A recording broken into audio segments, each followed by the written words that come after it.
안녕하세요. 인천에 사는 30대 후반 여자입니다. 이혼의 상처가 이제 막 나아갈 쯤이라 이렇게 용기를 갖고 사연을 보냈어요. 지금 남편과 이혼한 지 이제 2년이 넘어가는데요. 요즘 이혼은 별게 아니라고 하지만 생각보다 이혼의 상처가 크더라고요. 이 정도로 많이 힘들 줄은 몰랐어요. 10년 가까이 산 남편과 이혼이라니 생각보다 많이 공허한 느낌이 들긴 하지만 남편과 같이 산 동안 받은 상처가 엄청 크기 때문에 공허함을 신경 쓸 힘조차 없어요. 이 답답한 마음을 풀고 싶은데 솔직하게 털어놓을 곳이 없어 용기를 갖고 사연을 보내봤습니다. 길다면 긴 저의 이야기 한번 들어보실래요?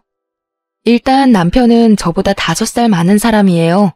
친구 소개로 만나게 된 사람이었는데 남편과 3번 정도 데이트 후 바로 결혼을 하자고 하더라고요. 그만큼 남편이 저한테 푹 빠져버린 거죠.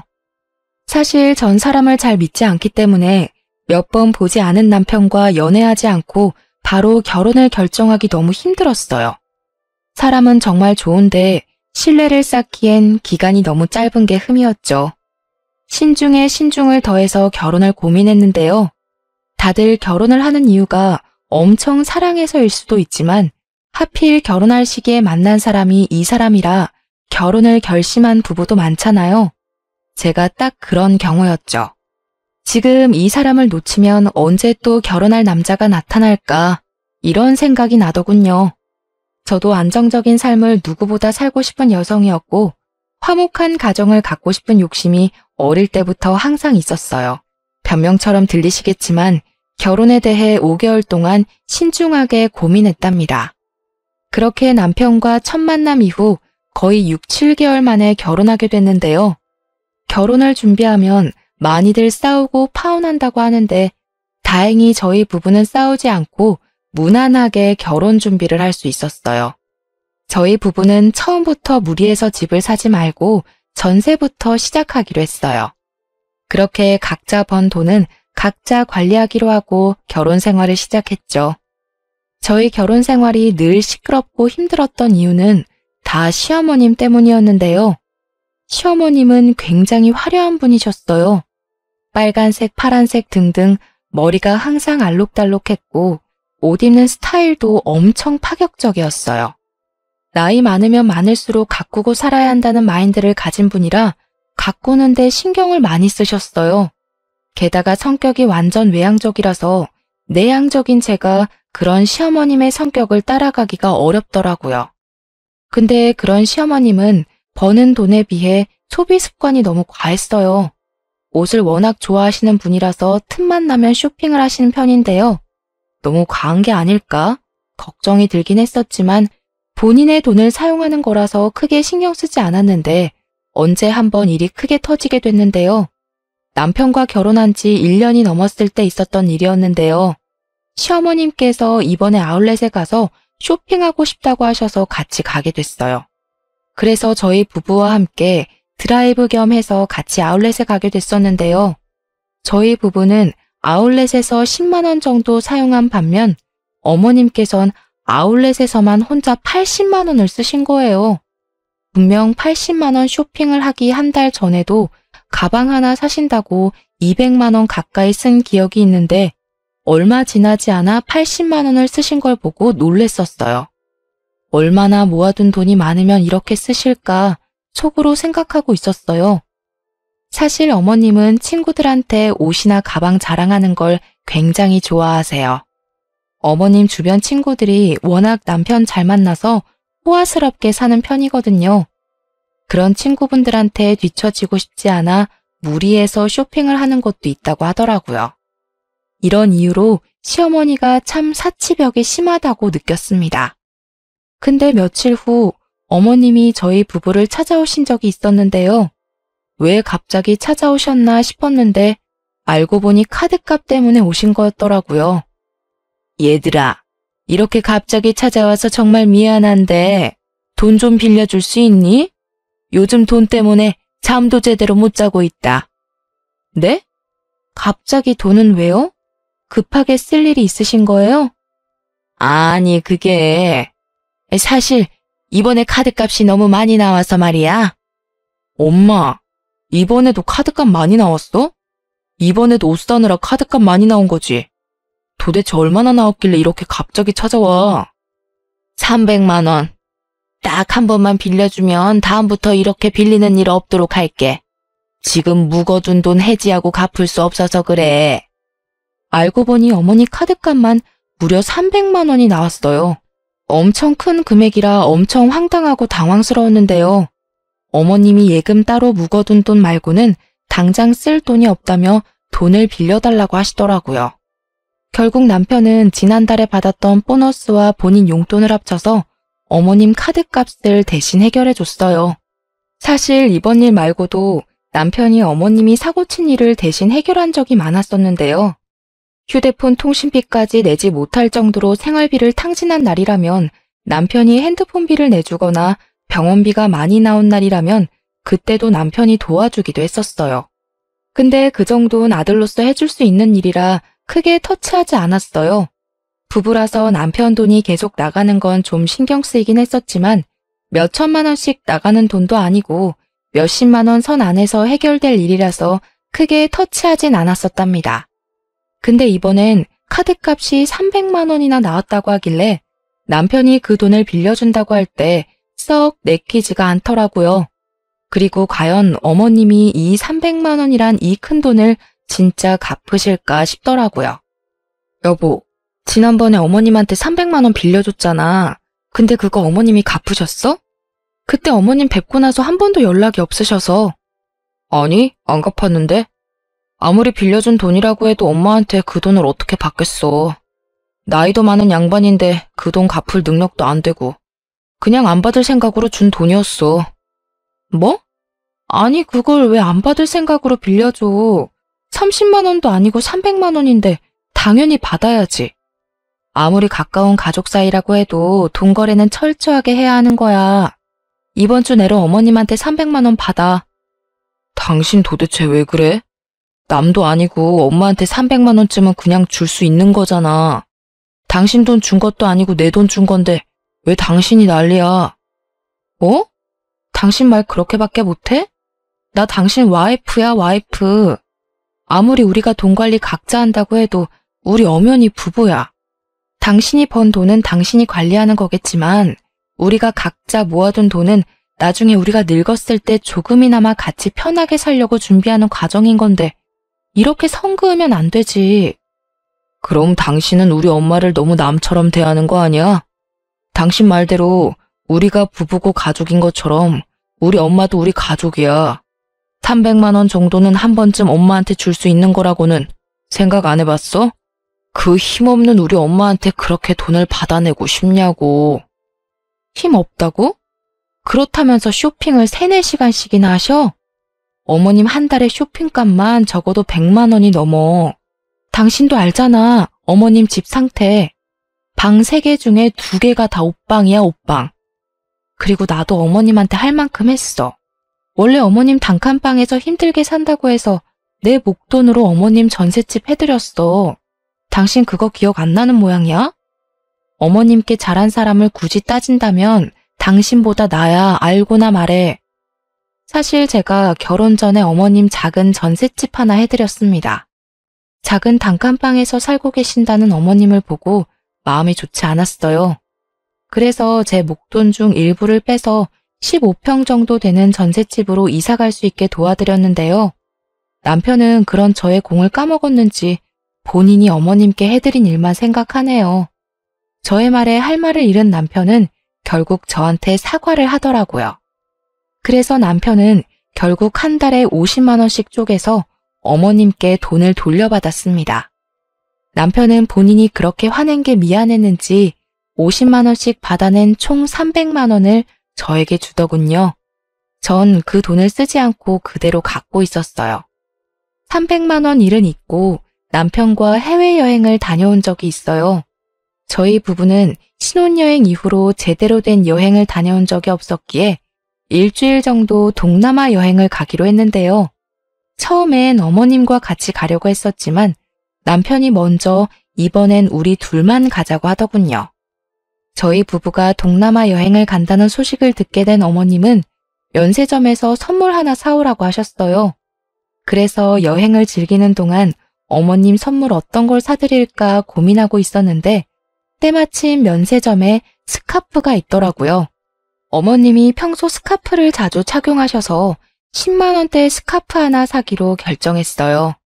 여행을 다녀온 당일 어머님께 선물을 드리게 됐는데 어머님이 선물이 마음에 안 드는 눈치더라고요. 제가 사드린 스카프를 전혀 사용하지 않으셨고요. 그걸 받고 심드렁하더니 그 이후로 2주 넘게 삐져 있었어요. 어머님, 도대체 왜 그동안 저희 연락 안 받으셨어요? 연락 안 받을 수도 있지, 왜 그러니? 무슨 일 때문에 왔는데? 어머님이 하도 연락을 안 받으시니까 무슨 일 있는 줄 알고 직접 찾아왔어요. 그동안 무슨 일 있으셨어요? 그래, 이왕 이렇게 말 나온 김에 솔직하게 말할게. 너희 이번 여행 다녀왔을 때 내가 선물 하나 사오라고 했었지? 근데 어떻게 고작 스카프 하나 달랑 사올 수가 있니? 어머님 평소에 스카프 좋아하시니까 취향 생각해서 사온 거였어요. 스카프 마음에 안 드셨어요? 누가 요즘 면세점에서 스카프만 사니? 다른 집 며느리는 여행 다녀오면 시엄마 생각해서 명품백이나 비싼 화장품 세트 같은 거 사서 준다고 하던데 너는 고작 스카프만 사오니? 주변 친구들한테 창피해서 자랑도 못했어. 어머님이 충분히 서운하실 수 있는 부분이겠지만 저희 어머님 명품백 사드리려고 여행 간 거 아니었어요. 그리고 명품백이 1, 20만 원 하는 물건도 아니고 적어도 2, 300만 원은 거뜬히 깨지는 건데 저희가 그것까지 사드릴 돈이 없었어요. 여행 갈 돈은 있고 이 시엠이 가방 하나 살 돈은 없다는 게 말이 안 되잖아. 정말 실망이다 실망이야. 생각보다 어머님의 삐짐이 오래 갔었어요. 저한테 본인 잔심부름을 시키는 것은 물론이고 제가 다니고 있는 회사 앞에 갑자기 찾아와서 5만 원, 10만 원씩 용돈을 가져간 적이 한두 번이 아니에요. 말도 없이 회사 앞까지 찾아오실 분이 전혀 아니신데 이번 일로 복수라도 하고 싶은 것인지 수시로 그러시더라고요. 예전에 남편이 시어머님께 빌려준 300만 원을 저한테 준 적이 있었잖아요. 그 돈을 그동안 쓰지 않고 갖고 있었던 게 천만다행이었어요. 그 돈으로 결국 어머님 명품 가방 하나 사드렸습니다. 아무리 남편이 저한테 준 돈이지만 그래도 남편한테 미리 말하고 가방 하나 사드렸어요. 남편은 고맙다고 절 안아주더라고요. 이런 철없는 시어머님 때문에 하루에 수십 번은 천국과 지옥을 오고 갈 때가 많아요. 저에게 가방을 선물 받은 어머님께선 동창 모임에 가서 가방 자랑을 엄청 했다고 들었어요. 우리 며느리가 사줬다면서요. 그래도 그 말을 들으니 기분은 좋았네요. 그런데 제가 이혼을 결정하게 된 큰 대형 사고가 터졌었는데요. 어머님께선 동네 아주머니 두세 분과 자주 놀러 다니는 편이셨어요. 주로 꽃 구경을 가거나 함께 카페를 다니셨어요. 카페에서 3, 4시간씩 수다를 떨 정도로 가까운 사이 같더라고요. 그런데 언제부터 동네 아주버님들과 같이 나이트를 다니기 시작하셨어요. 아무리 흥이 넘치고 화려한 걸 좋아하신다고 해도 나이트를 다니시던 분들이 절대 아니었어요. 흥을 풀기 위해 노래방에서 한두 시간 노래 정도 부르는 정도였지 나이트에 가는 편은 아니었는데요. 나이트를 다닌다고 들었지만 전 크게 반대를 하지 않았어요. 아버님과 사별한 지 꽤 되셨기에 적적하시니까 다니는 거겠지 라고 대수롭지 않게 넘겼고 남편도 크게 반대하지는 않았어요. 처음엔 일주일에 한 번 정도 가시는 것 같더니만 어느 순간 일주일에 두세 번은 가는 것 같더라고요.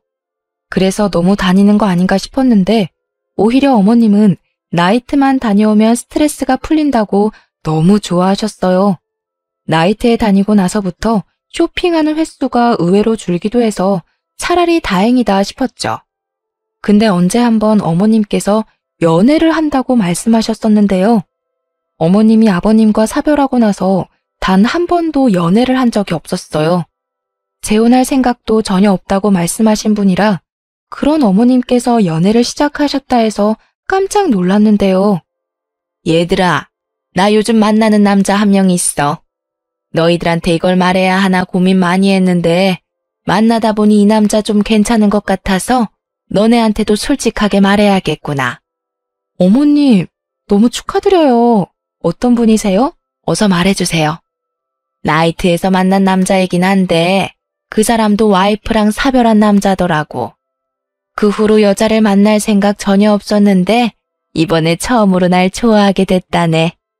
에휴, 참 부끄럽다. 너희들은 내가 연애해도 괜찮겠니? 당연하죠. 전 진작에 어머님이 연애하길 바랬어요. 당신은 어때? 어머님이 연애하시니까 좋지? 근데 걱정되는 게 있어. 나이트에서 만났다는 게 참 마음에 걸리네. 아무리 둘 다 연세가 있으신 분이라고 해도 만난 장소가 너무 불순하잖아. 정말 괜찮은 분 맞아?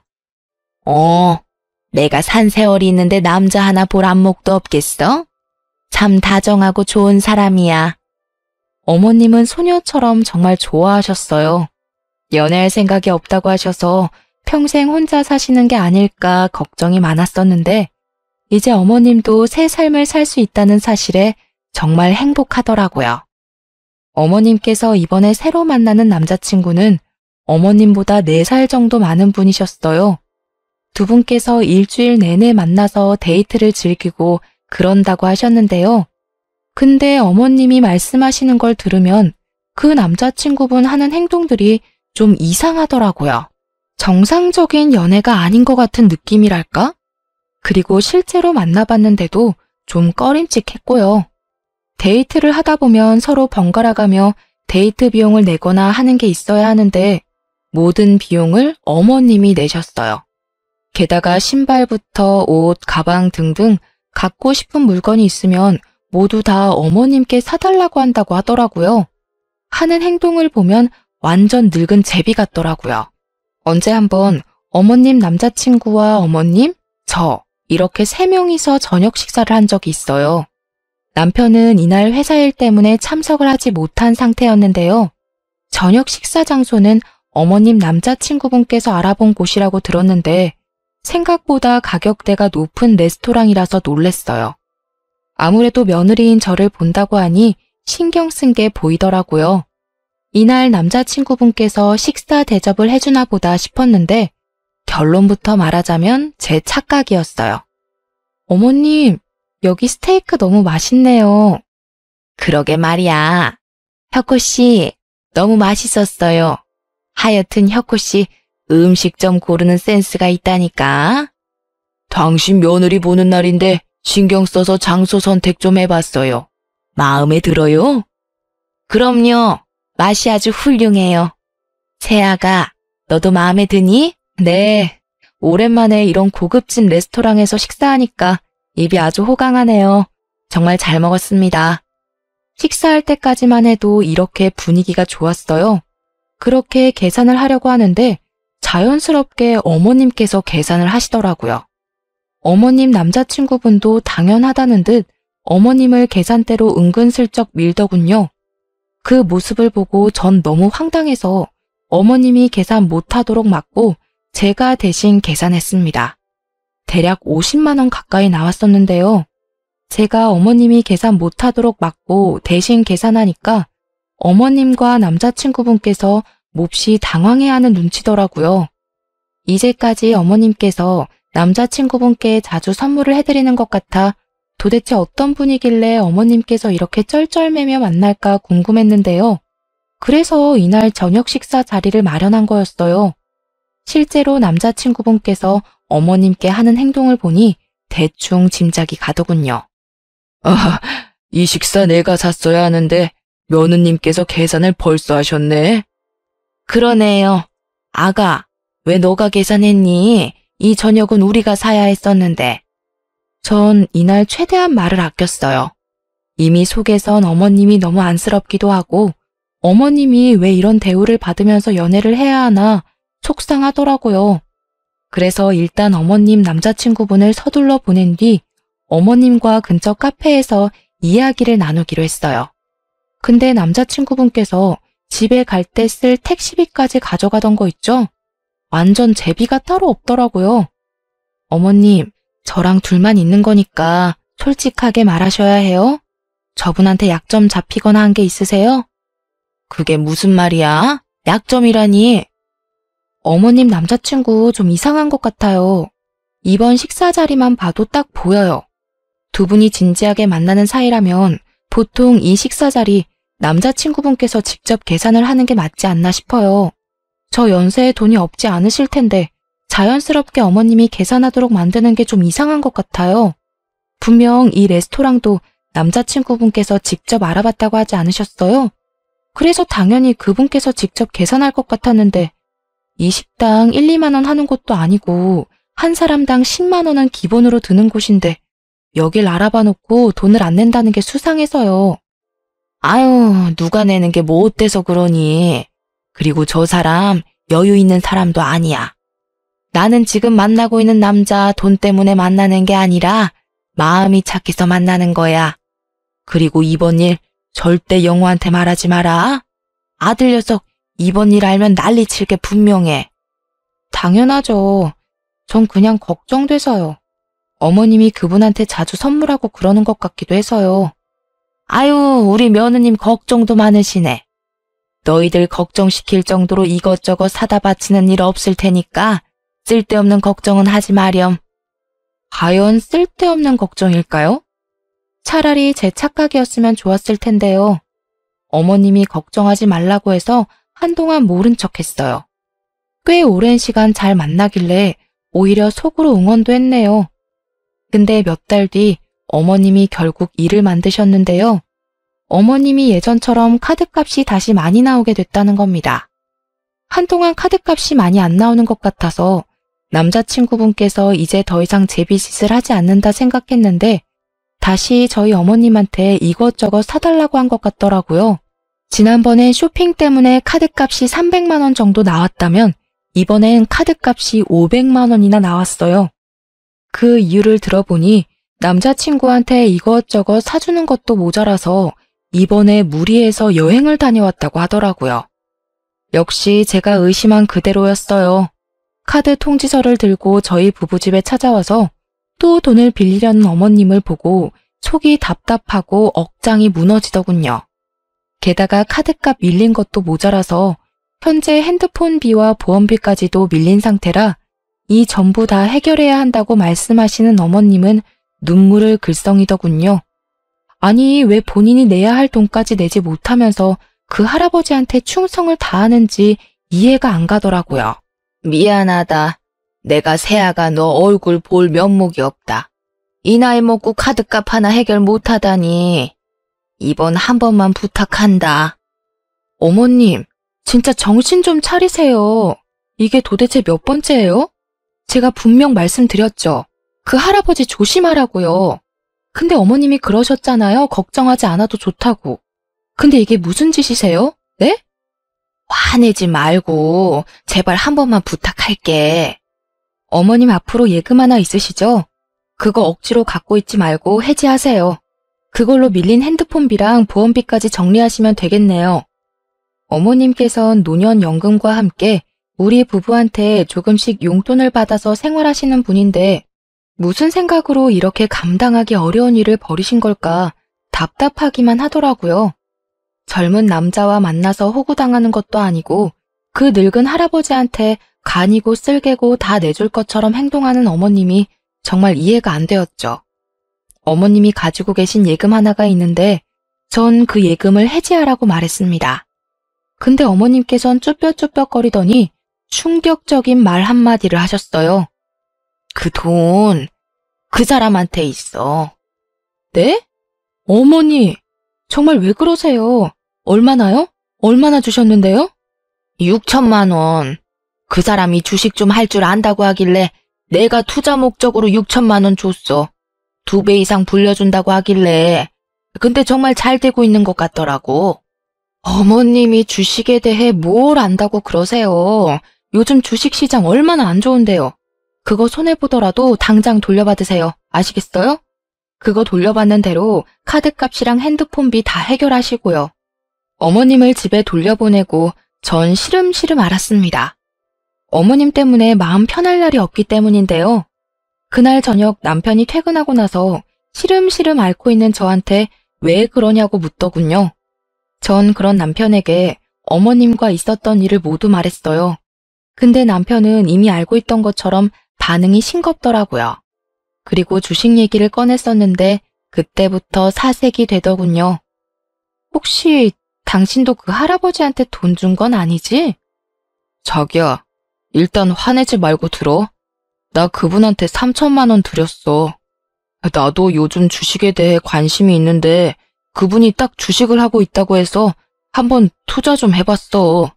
근데 정말 잘하는 분이라고 하더라고. 너무 걱정 안 해도 돼. 당신 정말 미쳤어? 그걸 왜 나한테 허락도 없이 투자를 하냐고.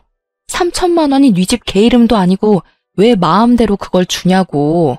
어머님도 6천만 원이나 드렸다더라. 왜 둘 다 나한테 그러는 거야?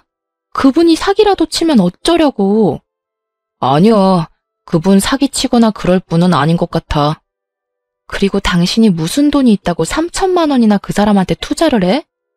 사실 우리가 예전에 공동으로 모아둔 3천만 원 예금 그거 깨서 드렸어.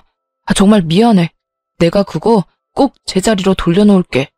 나 한 번만 믿어줘. 그걸 손댔다고?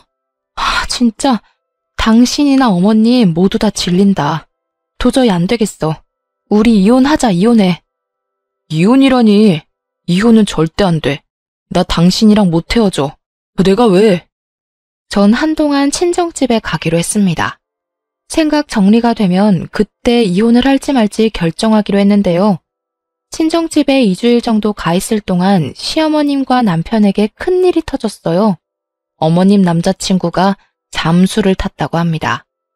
어머님께서 돈을 돌려달라고 말한 순간 그때부터 연락이 닿지 않았다고 해요. 어머님이 그 남자친구 집에 찾아갔었는데 이미 모든 짐을 다 뺀 상태로 어머님이 모르는 곳으로 도망갔다고 합니다. 저는 이미 예상하고 있던 결과였어요. 요즘 이런 사람들 한둘이 아니라고 하잖아요. 시어머님 남자친구분 하는 행동만 봐도 딱 사기칠 사람 같았어요. 어머님은 그분한테 콩깍지가 제대로 씌어서 그걸 모르고 있던 거였어요. 알고 보니까 어머님만 사기를 당한 게 아니라고 해요. 어머님과 같이 나이트를 다니던 동네 아주머님들도 그 할아버지의 말만 믿고 주식에 투자했다가 돈을 돌려받지 못했다고 하네요. 6천만 원 사기를 당한 어머님은 약과였어요. 어떤 아주머니는 1억 가까이 돈을 잃었다고 합니다. 어머님은 물론이고 남편까지 돈을 돌려받지 못한 상태로 전 이번 일을 알게 된 후 이혼하기로 결정했어요. 이혼하자고 말하니 남편은 정말 손이 발이 되도록 싹싹 빌었습니다. 어머님은 이번 일로 제정신이 아닌지 오히려 이런 일로 이혼을 하냐면서 적반하장으로 나오더라고요. 넌 이런 일 가지고 이혼을 꼭 해야겠니? 부부란 게 어려움이 있으면 같이 이겨낼 줄도 알아야지. 이혼하자는 소리가 어떻게 바로 나올 수가 있어? 어머님, 이제까지 어머님이 저희한테 한 행동들을 생각해 보세요. 저는 남편도 남편 일이지만 어머님 그 철딱선이 없는 행동 때문에 숨 막혀서 이 사람이랑 못 살아요. 어머님 수준껏 생활을 해야지 탱자탱자 돈 쓰기만 하시는데 옆에서 그걸 제가 다 어떻게 감당하고 살아요? 그리고 어머님이 분명 그러셨죠? 이제까지 산 세월이 있어서 안목이 좋다고요. 근데 어머니 인생 헛사셨어요. 이 연세에 어떻게 감당하려고 남자 하나 잘못 만나서 돈까지 잃으셨어요? 무슨 힘으로 다시 일어나시려고요? 저 어머님 보기 싫어서라도 이 사람이랑 이혼하고 싶어요. 어머머머, 얘 말하는 것 좀 봐. 말이면 단 줄 알아? 당신은 나랑 이혼하면서 그 할아버지한테 준 3천만 원 나한테 다시 돌려줘야 할 거야. 그 3천만 원 중에서 2천만 원은 내 돈이나 마찬가지였잖아. 그리고 어머님도 지금 살고 있는 전셋집 빼셔야 할 거예요. 그 전세자금 다 제 돈인 거 잊지 않으셨죠? 당장 집 정리하고 돌려주세요.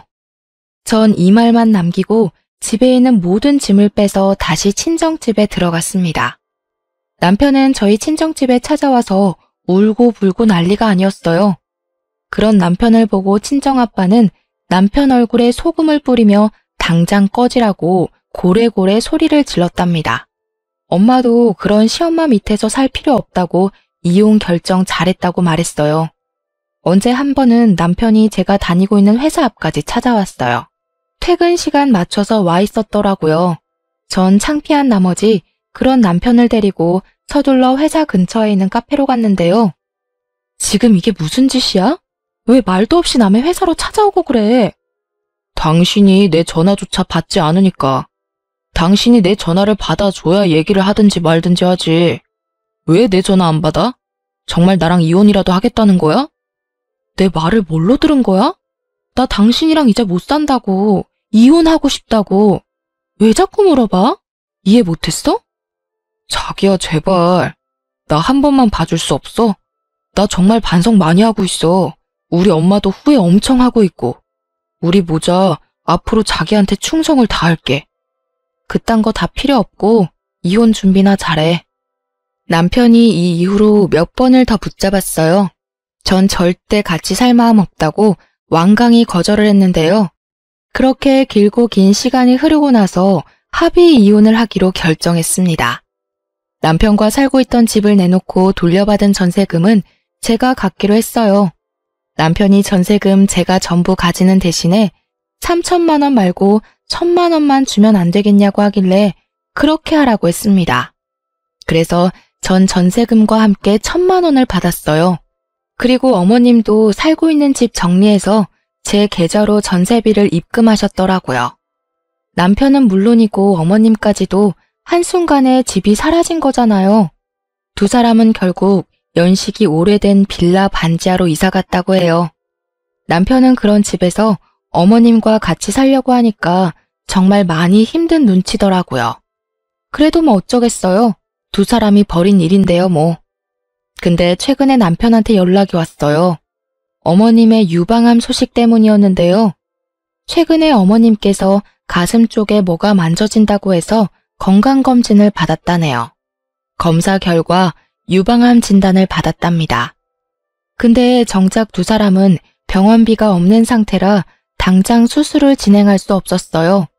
그래서 남편이 수술비를 빌리기 위해 저한테 전화를 한 거였더라고요.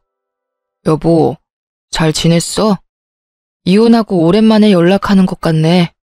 정말 미안한데 돈 좀 빌려줄 수 있을까?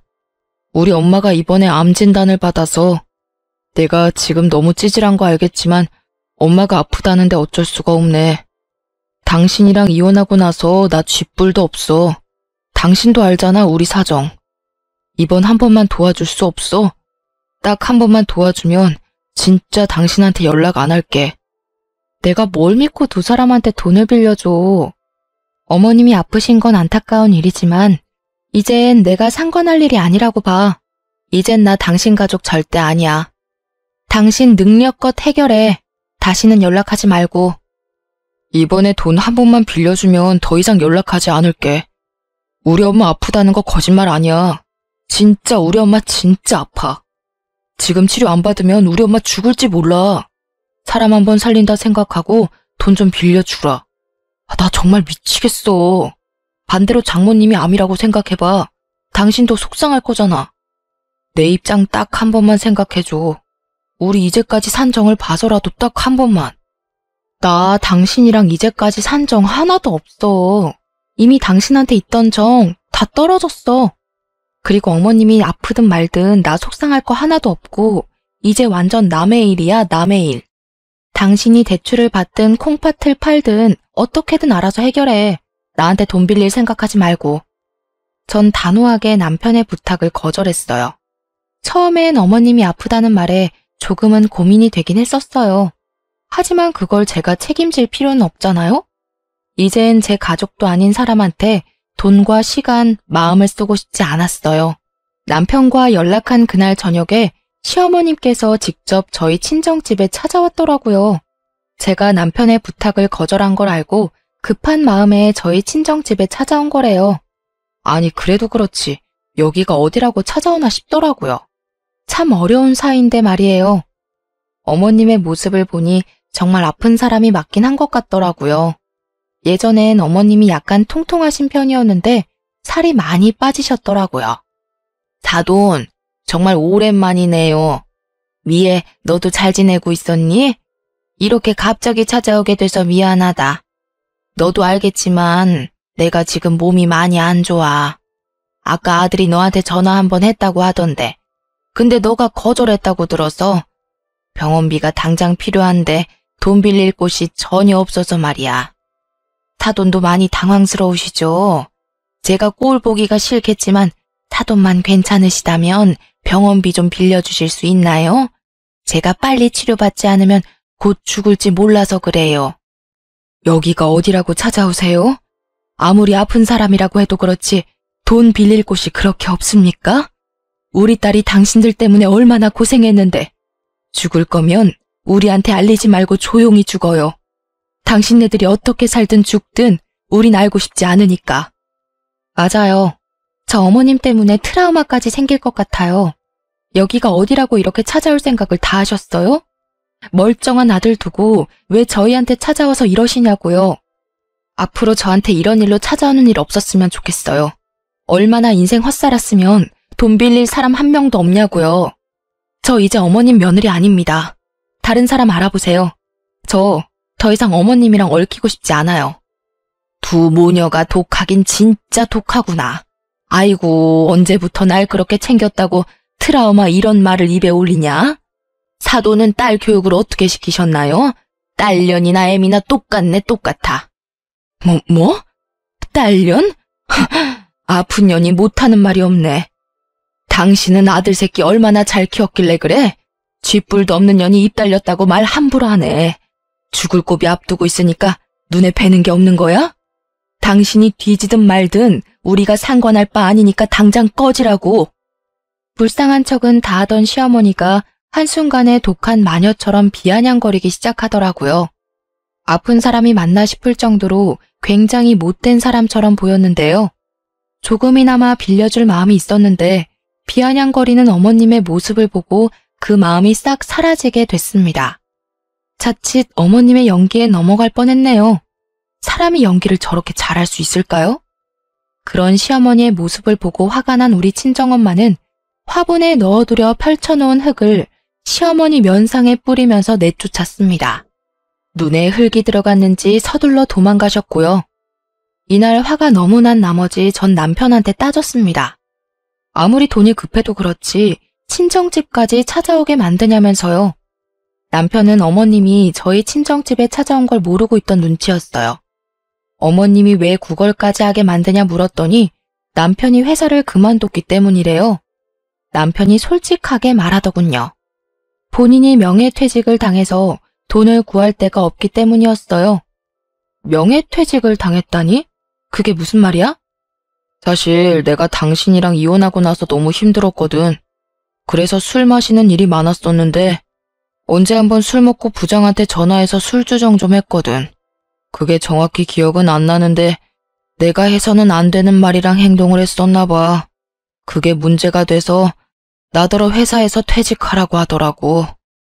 남편이랑 같이 다니는 회사 동기들 말을 들어보면 남편이 부장한테 음담패설은 기본으로 하고 게다가 이제까지 회사 내에서 해왔던 부장의 행동 하나하나 모두 지적했다고 해요. 게다가 남편이 학벌에 비해서 회사 업무 능력이 너무 없어서 언젠가 해고할 생각을 하고 있었다고 해요. 근데 때마침 부장한테 그런 몰상식한 행동을 하는 바람에 해고를 당하게 된 거였죠. 회사에서 나름 힘이 있는 부장은 그런 남편을 회사 그만두게 만들었다네요.